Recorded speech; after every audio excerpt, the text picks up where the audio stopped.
Good evening, and thank you very much for joining us for this Oxford Civic Society talk. My name is Ian Green, and I'm the chairman of the Oxford Civic Society. This is the second of our talks which we're running over Zoom.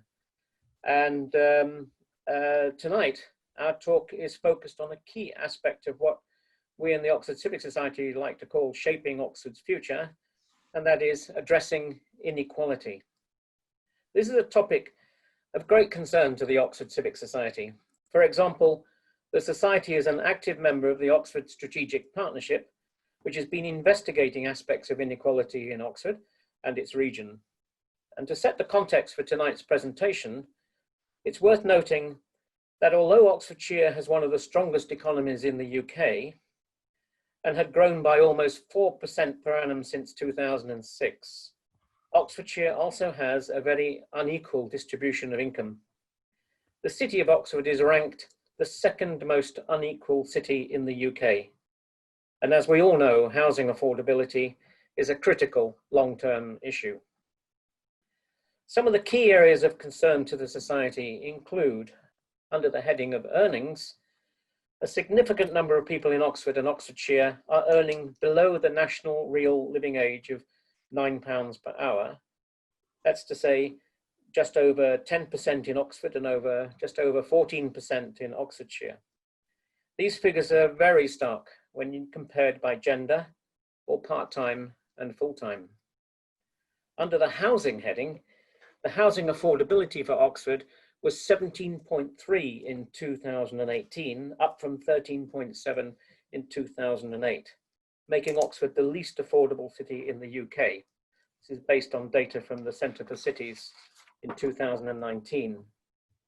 Under educational attainment, 22% of Oxford population is poorly qualified.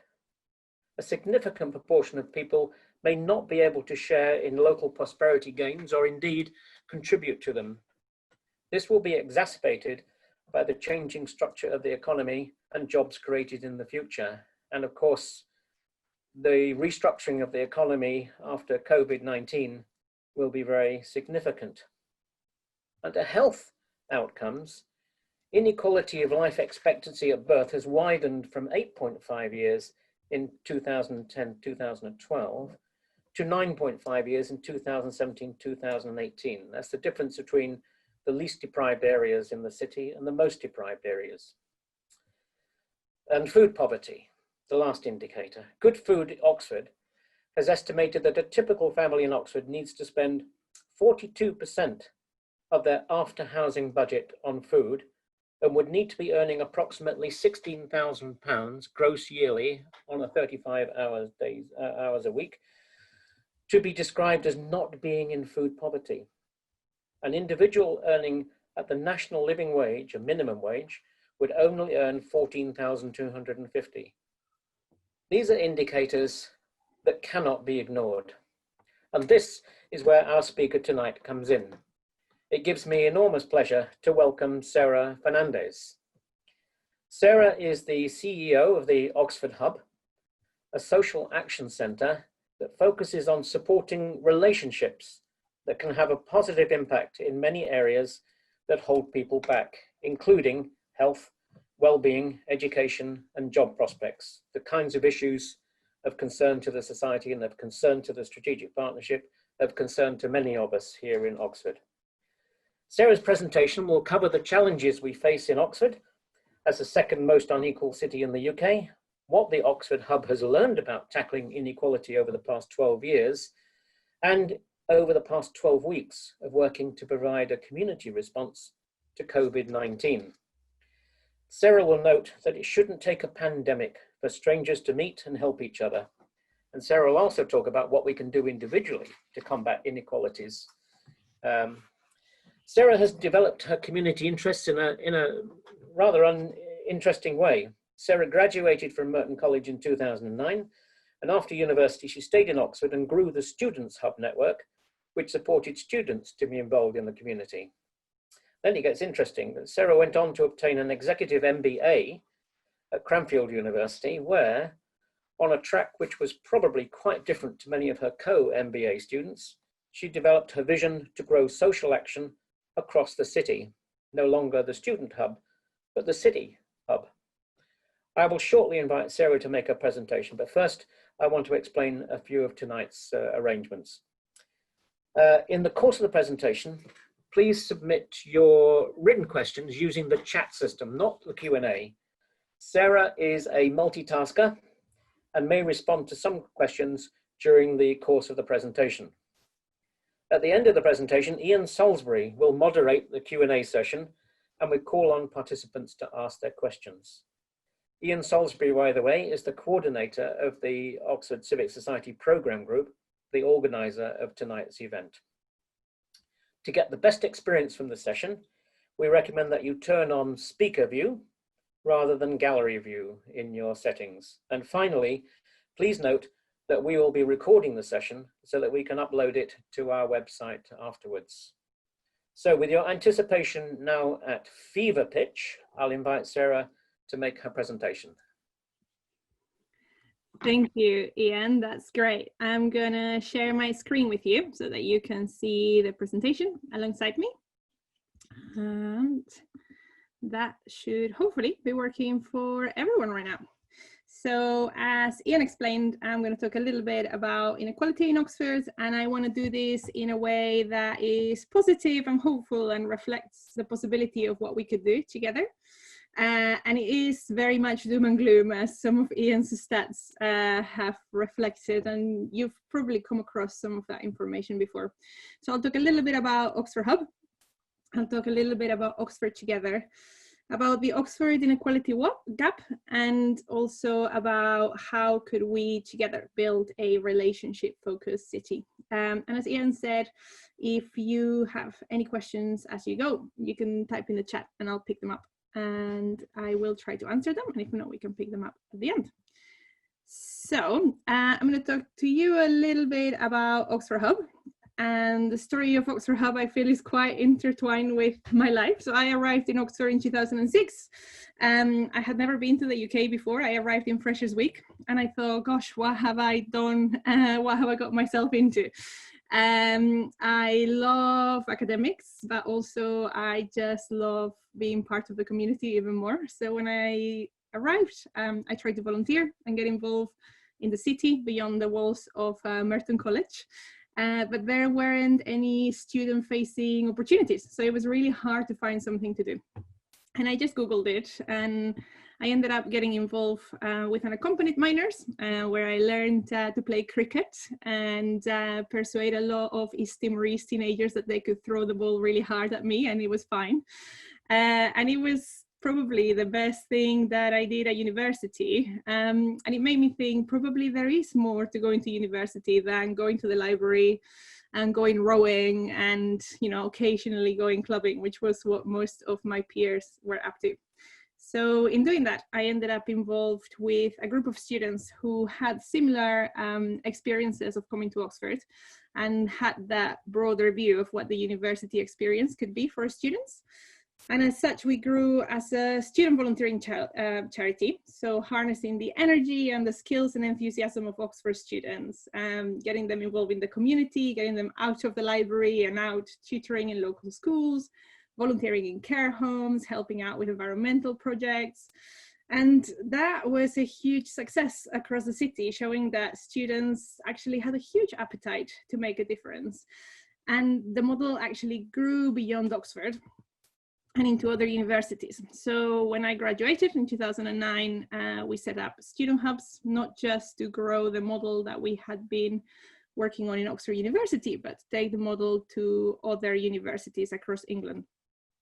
And I think that was a really interesting idea, because what we were playing with was the fact that when students first come to university, it's a really crucial time. You know, they're developing their own values and beliefs. It's the first time that they're living independently, away from their parents. They can make their own choices, and actually encouraging students to have the right sort of values and being community minded and caring about the climate and recycling is a really, really important stage to do it when people are still young. So I did the national job at Student Hubs for about 3 years, 4 years, but my heart was always in Oxford and in the local community. I was still volunteering with unaccompanied minors and playing some cricket. And I didn't want to travel across England. I wanted to like get more embedded in Oxford and build those connections that I had locally. So it was within that time that we also set up the Toll Street Kitchen, which some of you may remember.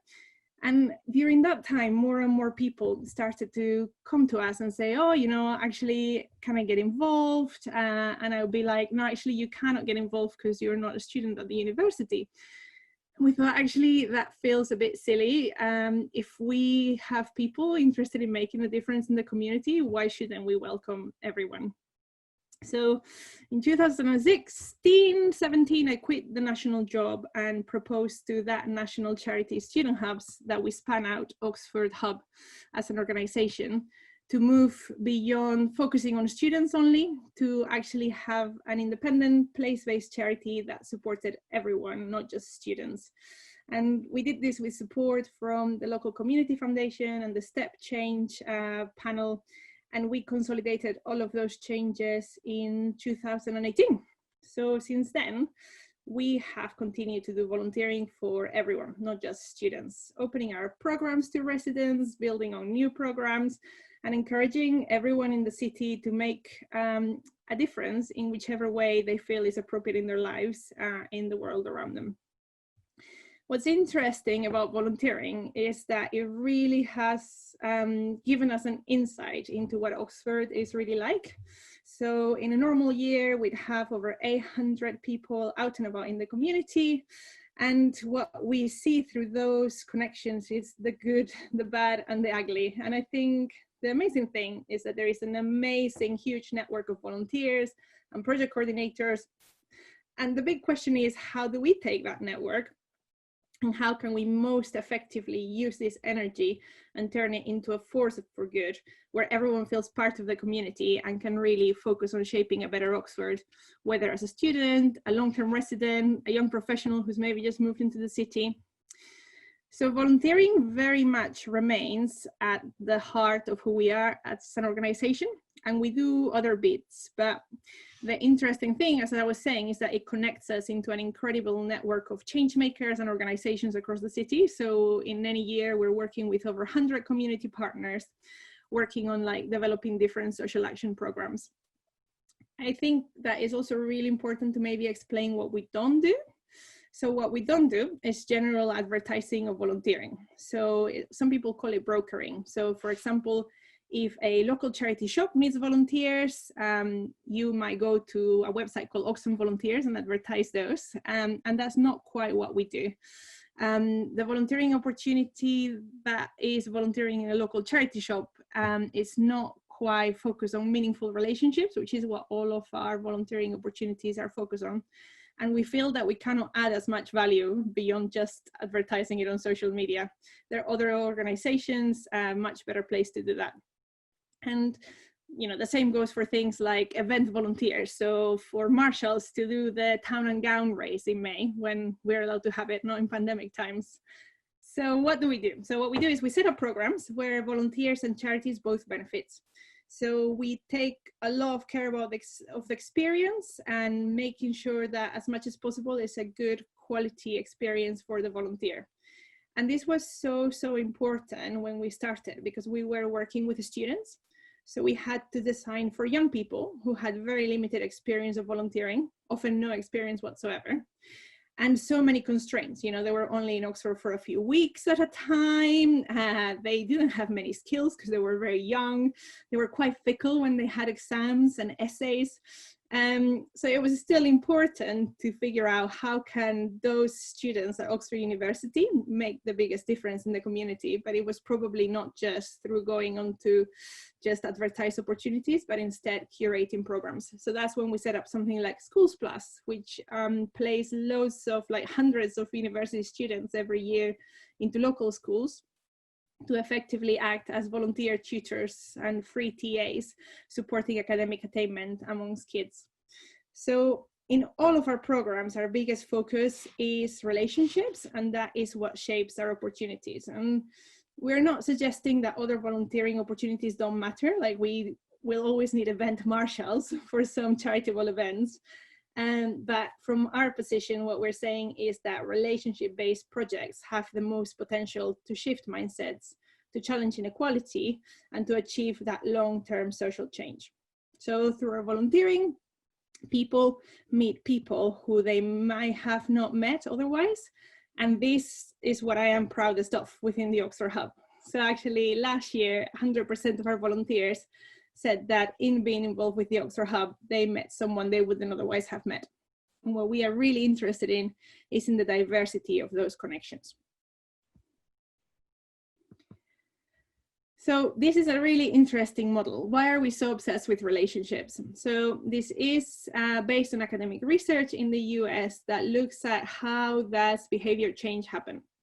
So as a young person or as an older person, you might come to volunteering, and in that process, you will gain self-awareness and you will understand yourself. But the interesting thing is that we as humans don't quite understand ourselves in a vacuum. We understand ourselves in relation to other people. So it is that process through which you connect to people you wouldn't otherwise have met, people different from you. You learn more about yourself, you learn more about other people, but you also learn more about the world around you. And it is in that process that you learn more about your own ability to affect change. Therefore, our objective is really to maximize those relationships, to see people go through this mindset change and through this cycle of getting to know themselves better, getting to know other people better, understanding the world around them, and realizing their own sense of agency. And we really believe that we are all able to be those change makers, and it is that sense of agency that will help us shift things in the community. So the other thing that we really feel very passionate about at Oxford Hub is that we all have more in common than we realize, and we just need to come together to realize that. And we see this through our day-to-day programs, and that's why working on relationships, it's just such a privilege in the city.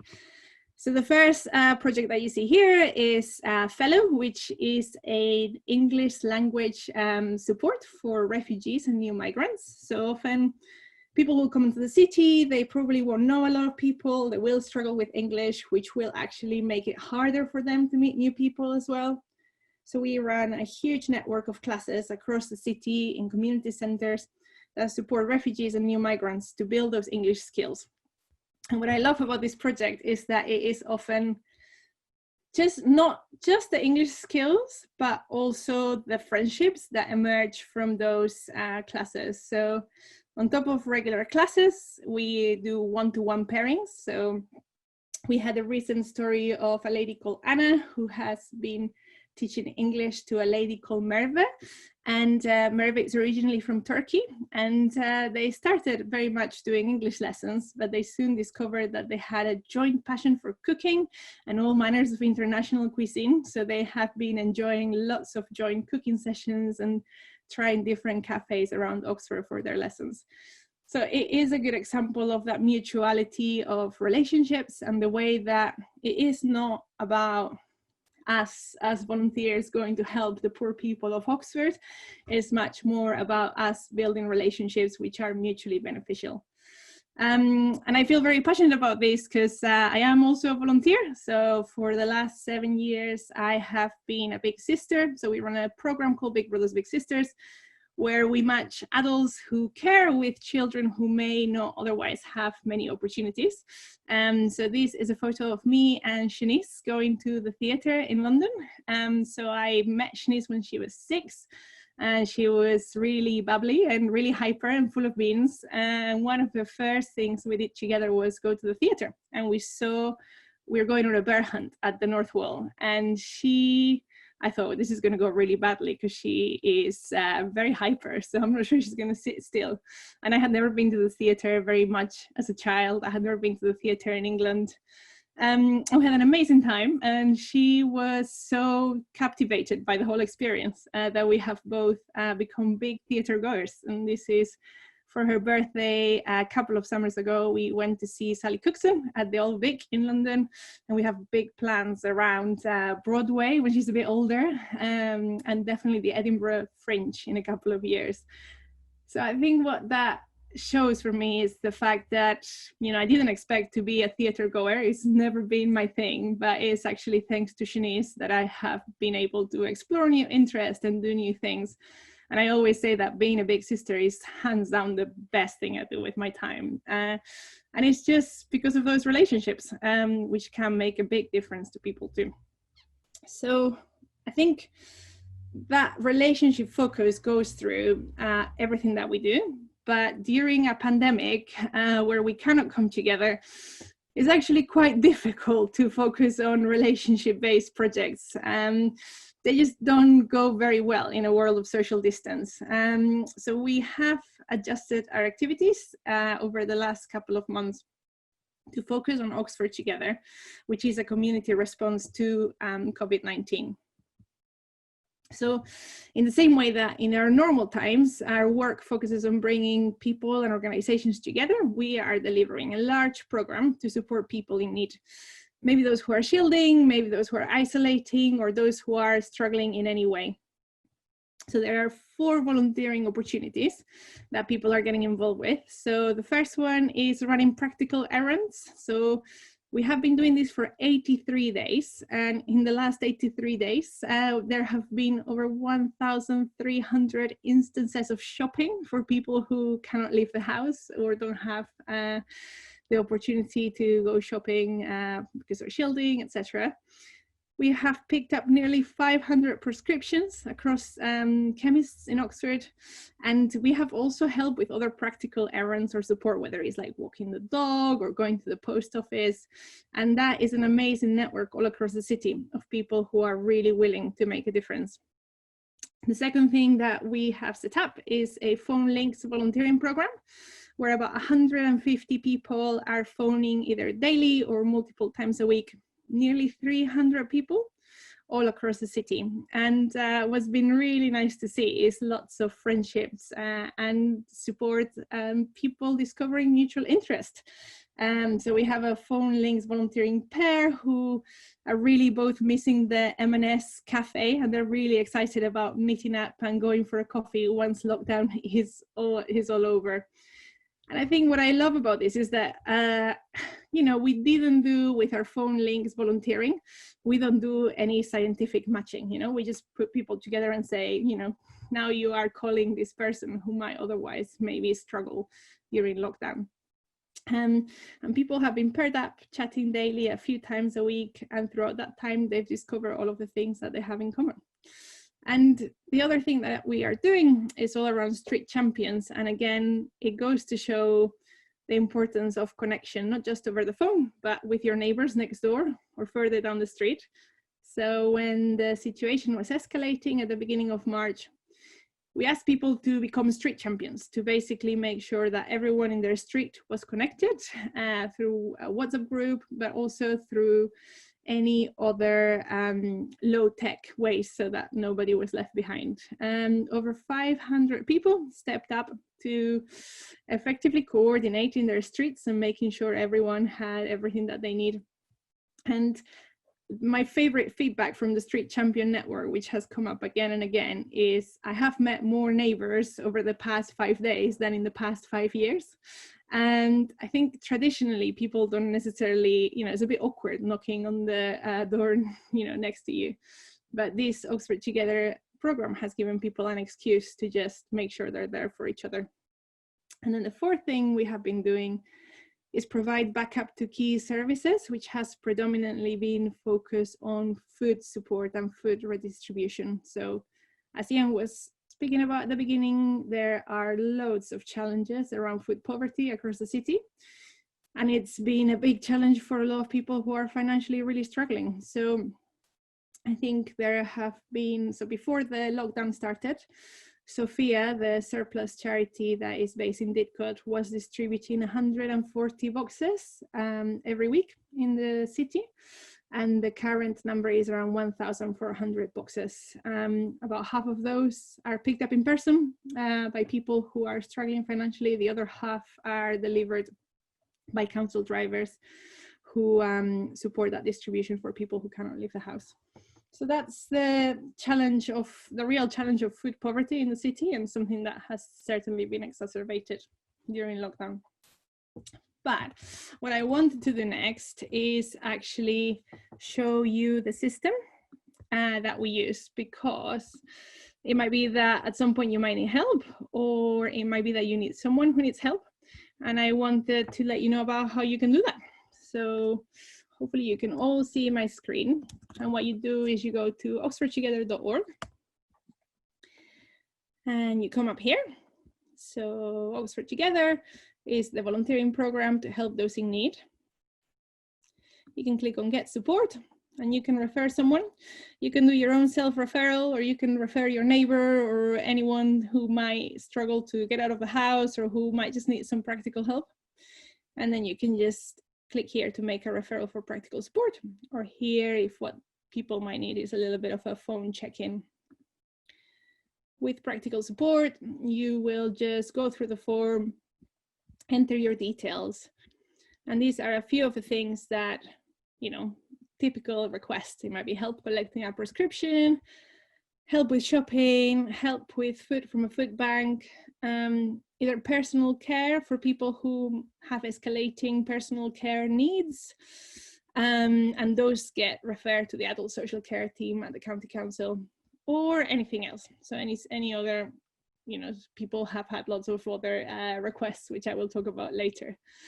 So when you fill in that form, we get a task come through. So I'm showing you the test board on our digital system, because obviously the regular one is full of personal details. But you know, you might be requesting some shopping. So here is a shopping request for Miss Testy Test, and you would click through on it and you would get more information about what the person needs. So, you know, it's a referral by this person's son, is some shopping every week. This is what the address is, etc. So when we get that notification as part of Oxford Together, we will call the person, make sure that Miss Testy Test is all right and understands what we can do. And we will then just go here, search for Miss Testy Test, find her on our map, and find the nearby volunteer. So what is absolutely amazing is the amount of people who have signed up to help all across the city. So over 900 people have stepped up all across Oxford and the surrounding areas. It is not equally distributed, and there are some clear patterns where in areas of regeneration there are fewer volunteers compared to areas where there is more wealth in the city. So, you know, Jericho and East Oxford. We have people who are red, or people who now are doing 2 or 3 supports, supporting 2 or 3 people, so they're too busy. Amber, those who are getting a little bit too busy. And greens are those who we are still able to call on. So in this case, I would just look for a volunteer who is close to Miss Testy Test, and I would then ask whether they would be able to help with the shopping. And I think it's just so nice to talk to volunteers who have stepped up to do this, because they are so happy to be called, and they are so you know, willing to go out and just, whether it is picking up the shopping or picking up a prescription or walking the dog, people are really, really willing to share. So let me share screen again. So it's been an interesting challenge at the hub. So we've gone from placing about 850 plus volunteers per year to placing over 1,600 in the last 83 days. And it's been definitely a joint effort with the team, with lots of partner charities, and with every volunteer who has put up their hand and say, yeah, definitely call me, I can definitely help. So that's a little bit of the background. I want to talk to you about some of the most unusual requests that we have been able to fulfill through Oxford Together.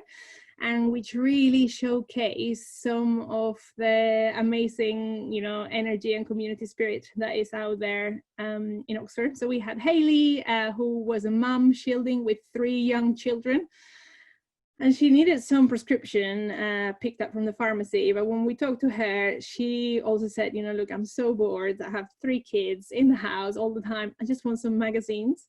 So we put it out to the network of street champions, and Hayley got some magazines delivered. The same goes for number 2. We had a lady called Asma who had a bit of shopping support that she needed.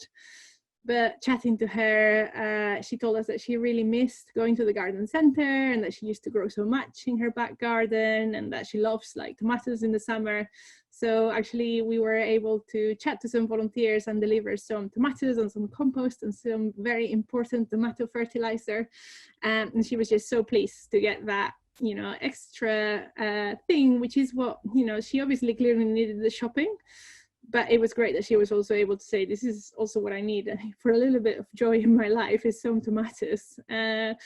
We had Tom, who had an elderly gentleman in Oxford whose tortoise had come out of hibernation a few weeks ago, and he really needed the right type of round lettuce to feed to his tortoise. We had Sally, who had a garden accident with a tree in one of the storms, and she actually couldn't use her garden because this tree was covering most of it. We were able to send someone with a chainsaw to clear that tree and make sure that Sally could use her garden again. And very recently we got a request from an older gentleman called Carl, who said he really missed the library and that he would read anything except for romance, and could he please get some books. So we asked his neighbors, and they generated this amazing list of books, which they delivered with personal recommendations of why they had chosen that book and why they would recommend it to Carl. So I think what this goes to show is that it's so important to be able to ask for help, and not just help for the basics, but help for what we really need in life. And yeah, we are sometimes so hesitant to ask, we don't want to make a fuss, or we just don't want to get in the way of people. And I just wanted to propose to you a thought experiment on this. And so imagine you've got a kitchen tap and it's a little bit loose, and it sort of works, but it's probably going to get worse, and you don't want it to break down, and you don't have the tools. So you probably need, I don't know, like an adjustable spanner. Now, the thought experiment is, would you call a handyman, or would you call a friend to help you out? So have a think in your head and answer honestly. And I think this is a really interesting question. So many of us, we just choose to throw money at the problem. So actually, much easier. You just call the handyman and you just get it all sorted, and you pay a little bit of money, but it's fine. In doing so, though, you pass on a really good opportunity, which is the opportunity to build relationships and to ask for help, so that in doing so, the other person feels that they can ask for help in the future. And it is that reciprocity and that trust that enables us all to live a much more meaningful and connected life. And I think asking for help is something that has certainly been a positive for me from this pandemic, and something that we are definitely celebrating as part of Oxford Together. And I think we really want to encourage that for everyone, regardless of their background, the amount of money in their bank account. And I see this very culturally. So I am Spanish. I grew up in Spain. And culturally, I'm so Spanish that my default position is I just ask. And it took me many, many years of living in the UK to work out that this is not a British thing to do. And that even when asking, you must do it in a very particular way. You have to say, I was wondering if you didn't mind, but please don't worry if you're busy. Could you maybe drive me to the garden center? But don't worry, if it's not convenient at this time. And I think, it's it's a big barrier, and I even find myself doing it sometimes. It's probably a sign that I've been spending 14 years in this country. But we are really keen to encourage that relationship building through asking for help and asking each other, how can we make our lives better, and how can we connect, and how can I support you, and how can you support me in the future? And it's not about being in debt, and it's not about owing things to people. It's just what will make life more meaningful and just better for everyone. Now, you might be asking yourself, what does this have to do with inequality in Oxford? And actually, it has a lot to do with inequality, because every opportunity we pass to build on these meaningful relationships is an opportunity that we are passing to actually tackle inequality. Now, if we think about Oxford specifically, what is happening here? So it's the same as in most Western societies. More and more transactions are monetized. So, you might choose to call the handyman, you might be able to pay for so many things that in the past may have been resolved through your own network. Now, you may have done it in the past through family or through friends, things like childcare or things like support, in your home. And now we're optimizing more for speed and for scale and for actually getting things done quickly. But this often comes at the expense of community building and cohesion and trust. And I think the best example of this is probably shopping. So you can think about Sainsbury's online delivery at one side of the spectrum of speed and scale versus going to your local butcher. And this is not just based on a nostalgic view of the world, but we know that a more transactional approach, like getting your shopping, from your phone and delivered to your door, is actually much more convenient for busy and active families, perhaps, but it can also compound issues and problems for those who are in any way disadvantaged or lonely. So if you don't have internet access, if you don't have a predictable income and getting money in and out of your bank account is a little bit trickier. If you don't have access to internet banking, or if you don't have access to local shops, actually there are lots of issues in increasing scale and speed in life that exacerbate inequality. In the past, you might have your local shops and you might have known your butcher, and through that there might have been a wider network of connections and relationships which would support you and act as a effectively safety net at a very grassroots level to plug you into other things. It's not about the nostalgic view, but it's much more about all of us reflecting in what ways is society changing and what effects does this have, not just for me as an individual, but also for people who might start from a different point in terms of wealth or in terms of resources. So I won't go through the facts in Oxford at length, because Ian has reminded us about some. I think some of you may have seen the article in the Oxford Mail last summer, which was actually then picked up by the New Statesman and a few other national publications. And it talked not only about life expectancy, which is obviously a really difficult indicator, and this is some of the gap that we're facing between the North Ward and North Hill Brooks in the Leeds, but it also talks about the quality of life that people can expect while they are up to after 50 years old, and how that evolves in terms of health, in terms of their well-being, and how that is also linked to access to opportunities. It's a really good article. You can find it online if you Google Oxford Mail poverty and life expectancy. It all comes up, and it's also on the New Statesman. Now, it also, and these are photos from that article, it highlights how segregated by socioeconomic status neighborhoods are around the city. And of course, there are large forces at play within this. It is about urban planning, it is about housing prices, but it affects a lot of different things. It's not just about health, but it is about things that we might take for granted. So for example, if you think about swimming, About 84% of children in the north of Oxford will finish primary school able to swim competently. And if you go to some of the areas around Blackbird Leys, that is only 30%. And this goes to show how multidimensional and what a big knock-on effect some of these issues that might seem structural have on like children and families' day-to-day life when they are living at Oxford. And the question of how do we even begin to tackle this inequality in Oxford is something that we spend our days thinking about and doing things and experimenting at the Oxford Hub with. I think the first thing that we are really concerned about is the fact that in order to work out solutions, we have to figure it out together. So the council alone cannot come up with a plan, and crucially cannot fund it on its own to fix all of these issues.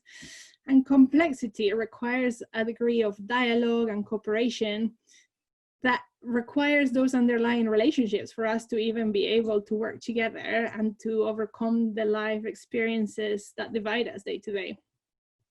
That means that we really need to meet and connect with people, and we need to do that where people are physically and mentally, and that really helps create a really important mutual sense of belonging and empathy and connection and common ground. We're really not advocating a Victorian approach to charity, you know, where you think, actually, I have a lot of resources and I am going to help the poor children. We are advocating for relationships that are mutual, that are based on trust and reciprocity, and that give agency and power to people who may have less of it to start with. And finally, it is through that sense of mutual belonging and getting to know each other and building that empathy and trust that we are able to humanize other people. So people feel heard, they feel seen, they feel recognized, and that helps people get a sense of power and agency that might need to take matters into their own hands.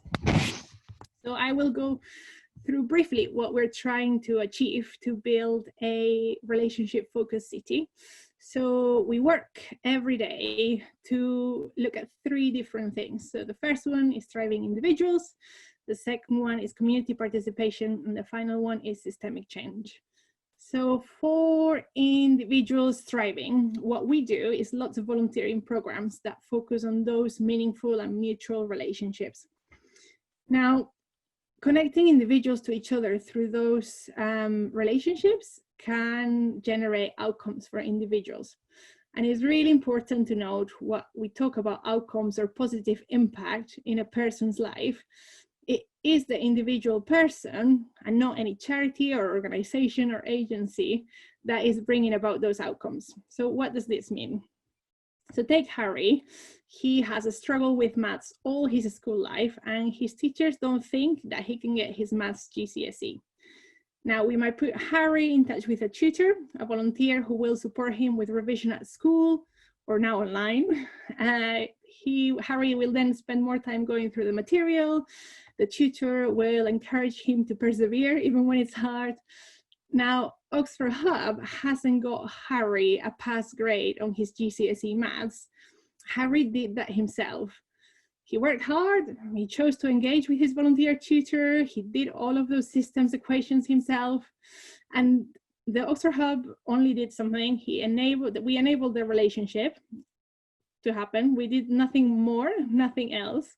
Harry did that for himself. And that is a very subtle difference, but something that we believe really strongly that we need to change in terms of the charity sector across the UK and the world. And it is the fact that us as an organization, we don't do things for people, we help people do things for themselves. And that is why individuals thriving is so important. And those things that they achieve are often brought about in relationship with other people. You know, Harry probably couldn't get an improvement in his GCSEs in a vacuum, but it's those relationships, whether it's with his teacher, his parents, or a volunteer tutor, that make a huge difference.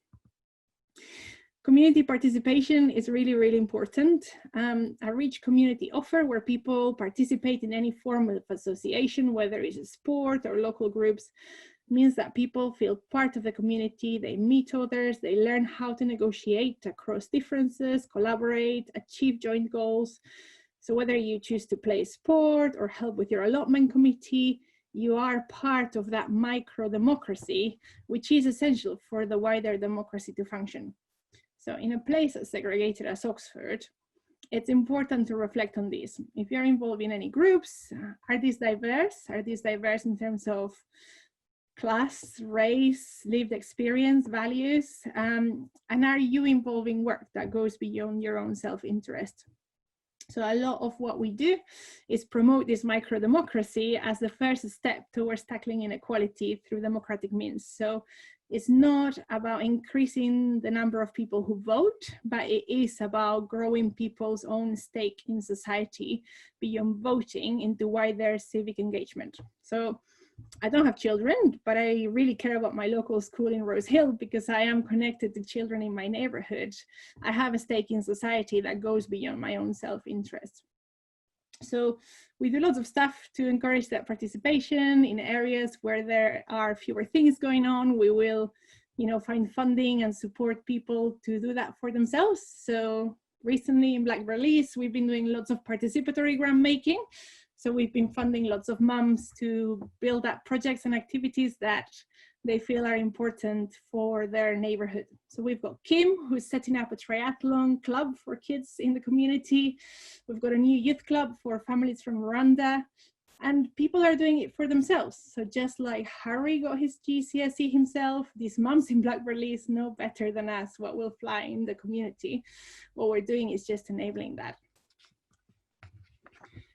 And the final thing that we're doing is much more focused on systemic change. So how can we promote a system that is fair for everyone and that works for people, particularly those who start from a more disadvantaged, a starting point. Now, regardless of your own political values, we know that the current system is not okay, and we simply cannot be complacent. So we know that Oxford is a cold spot for social mobility. It's bottom 20 in the UK for early years. That means that your chances in life are completely mediated by the postcode you're born in. There is a lot of interesting stuff on adverse childhood experiences, and I am going to, probably don't have time to watch the video, but I encourage you to go online and look for the Wales Adverse Childhood Experiences little YouTube video. And it talks about the way in which a child experience of growing up, if his or her parents are stressed by poverty, interparental conflict, poor mental health, that will have a huge negative effect on like a child's own brain development, and will have loads of strong correlations with problems later in life, whether it is heart disease, diabetes, smoking.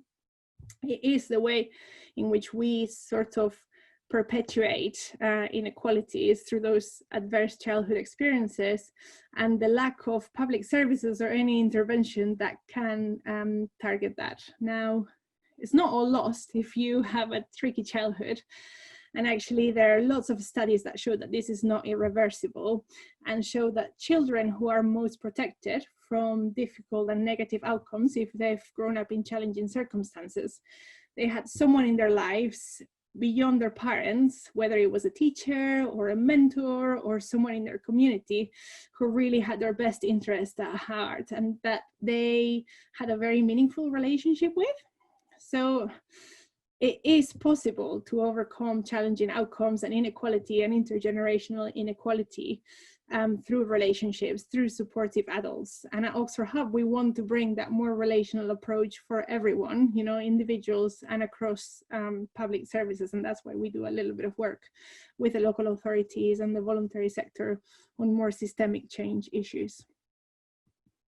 So just to finish off, a little bit of what we have spoken about is all focused on trying to bring about a more relationship-focused city, not just for children to overcome adverse childhood experiences, but for everyone to have a more fulfilling life that can help combat inequality. Now, we know that the current pandemic is going to have a disproportionately negative effect on those who are already struggling to keep above water. You know, unemployment is already up by 55% in the city, and people in, you know, if you think about tourism and university life, some people have said Oxford is the worst area in the UK affected by the so-called financial corona shock. And it is going to be a difficult time, but in the midst of all of these difficulties, we think there are some reasons to be cheerful. So we have seen thousands of people come through Oxford Together and put up their hands saying, I want to help. There are similar historical experiences of people coming together in the face of adversity. So after the September 11 terrorist attacks in New York, that sort of community mindset was very, very prevalent, but a lot of research studies show that it only lasted 6 months. So what we are trying to do is figure out how do we proactively work to lock in the positive effects of the COVID crisis and build a more equal city by really pushing those relationships that are being built across Oxford in support of each other when people are really struggling. We think that those relationships can both prevent and cure inequality.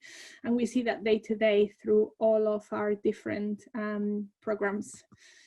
There is a big financial cost, and I don't want to go into this because I don't think that this should be our main motivation, but it is true that financially, there is a big cost of disconnected communities, and this is in millions. Across the UK is a study by SERV, which came off the back of the Big Lunch evaluation with the Eden Project, and you can find this online.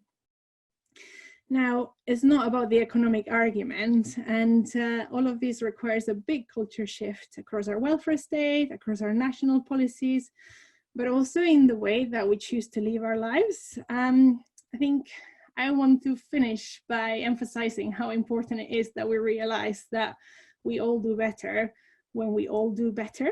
And here are some ideas that we think can help you get started. Again, focusing on the things that you can control, which is only your own behavior. So I'd like to invite you all to proactively think about how can you get out of your comfort zone? How can you both cultivate empathy and self-awareness? Some cities are encouraging this idea that everyone should have 3 good friends. And I think for me, we want to encourage you to have 3 good friends from different backgrounds. And I think about your own social network. Who are you reaching out to? Who are you spending time to? Who challenges your own beliefs and who you can have a meaningful relationship and a network of support with. And the second thing that we would like to invite you to do at the Oxford Hub every time that you interact with us is to prioritize others, because that is both good for you, but most importantly, good for our city. I've got lots more to talk about, but we're nearly out of time. You can always get in touch with me over email. We have a little office in Little Clarendon, which is obviously not open at the moment, but we are very much online and busy. So do get in touch if there is anything that we can help with. Thank you. Thank you very much, Sarah. That's fantastic. Very inspiring to hear about the number of connections that have been made by the Hub, particularly in the last few weeks. And also very impressed to hear that you learned to play cricket. Yes. We have about 5-10 minutes for questions. We had a couple of questions emailed in earlier. One of them was about the whole housing crisis and how that affects things and the affordability of housing. I mean, that's a huge issue, but do you have any thoughts on that? I think we try to almost separate what is it that we can push for individually, and there are amazing charities working on this, and that is who we would encourage everyone who's passionate about the housing crisis to get involved with. So whether it's shelter or more local organizations, housing is definitely at the heart of a lot of our issues.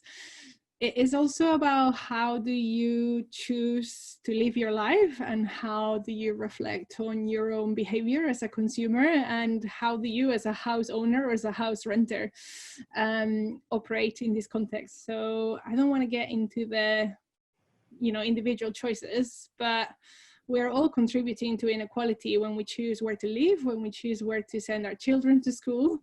And our position as the Oxford Hub is definitely very important to help with housing. Look at what charities are lobbying for, but also think about your own behavior and how, that is what is within your gift. Yes, okay. We had one chat question come in from Eleanor Vogel. If I allow her to maybe to say that herself, yeah. So I'll try and open that up. Eleanor, can I?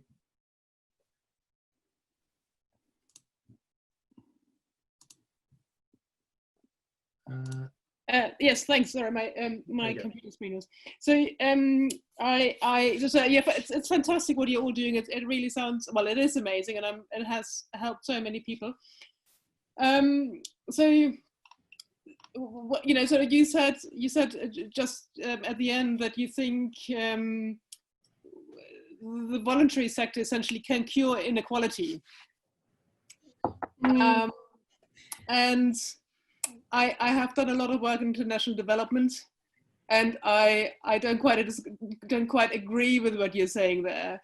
And I think the political will needs to be there, and however hard we try, we cannot suddenly give 10 years life expectancy to people in Blackbird Leys. So there needs to be political change, both in national and local government. And I just wonder where you see yourself in that jigsaw. Yeah, so I didn't mean that. If I said that, I think what I said is the council alone cannot do it. Local government alone cannot do it. And I think it's really important that all of these issues are looked across sectors, and across all of these issues, it is both about the institutions, but as institutions, we also often forget about residents themselves being in the lead. So I think when we look at systems change and we look at inequality, and we do a lot of work in Blackbird Leys looking at intergenerational inequality, it's really important to recognize that we don't know what might work, because if we knew what could work, we would have already done it. And it is about thinking, what is the coalition of people and institutions who can begin to make an indent, and how can we involve everyone, not just the powers to be, in that process. If you're interested in finding out more, it's worth looking at the community impact zone work, which is City Council, County Council, Thames Valley Police, and voluntary sector. And that begins to look at what would a coalition of people alongside residents do if we try to actually make an indent on that life expectancy gap. But yeah, I agree, it's not the voluntary sector alone, and it's not the government alone. Okay, thanks, Sarah. So we have another question from Clive Booth, and I'll try and unmute Clive. Hello, can you hear me? Yeah.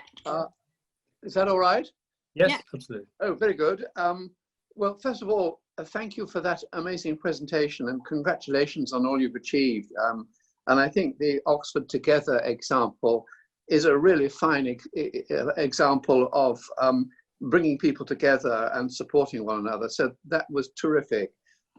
My question was, do you think that Oxford, with its great universities and research institutions, is a more difficult city in which to develop the cohesive community, which is central to your vision, than a more ordinary city would be? So it's a difficult question. I think the transient population of students can make things difficult.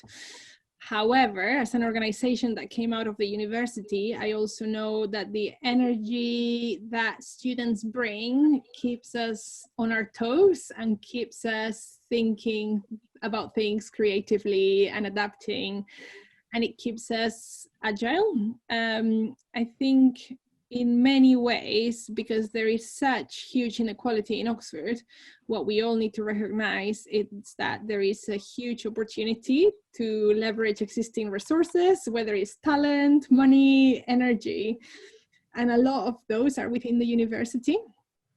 So is it more difficult? Yes, in some ways. Is it also a huge opportunity? Most definitely. Thank you. Great, thank you very much, Sarah. We're just coming up to the hour, so I think we should go back to Ian Green, I think, who's going to just wrap things up. Thank you very much. And Sarah, thank you so much for a very encouraging presentation. I'm sure we'll all agree that the work of the Oxford Hub is extremely impressive. I would like to pick up the point that Eleanor Vogel was making about the political will, and to add that there is possibly in Oxfordshire at strategic level an initiative which is very helpful in an unlikely cloak.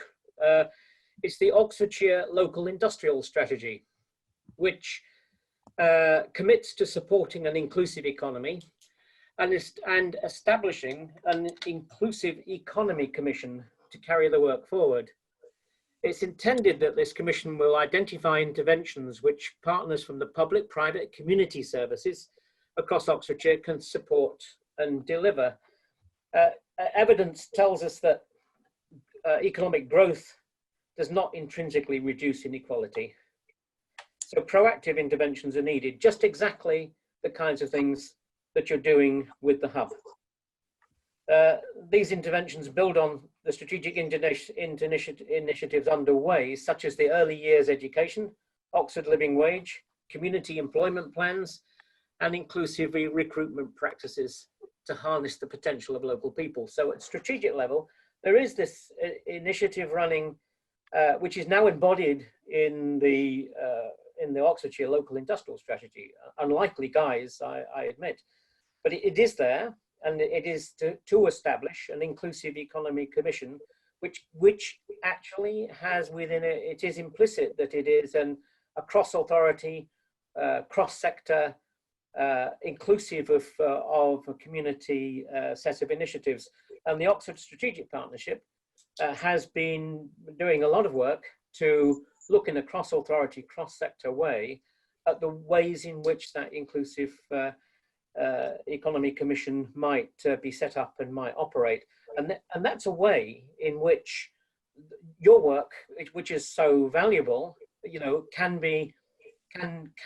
connect, if you like, another way in which it connects at the strategic level. There is political will behind it, which as Eleanor I think was suggesting, is something which is really important. So I think that your contribution and the Oxford Hub's contribution to that it will be invaluable. And I have to say that on behalf of the Oxford Civic Society, I look forward very much to working with you in the Oxford Hub to ensure that we can realise these ambitions together. So thanks again, Sarah. I'd like to thank our participants as well. And a word of thanks to the production team. I'm so pleased that this, our second Zoom talk, has gone without a technical hitch. We've got further Zoom webinars lined up in the coming weeks, and please refer to our website, which has the details. Our next event is the Civic Society Annual General Meeting on June the 17th. But I'd like to just once again say, Sarah, thank you so much for a truly inspiring presentation. Really most grateful to you. Thank you very much. Thanks for having me. Thank you, and thank you all the participants. Good night.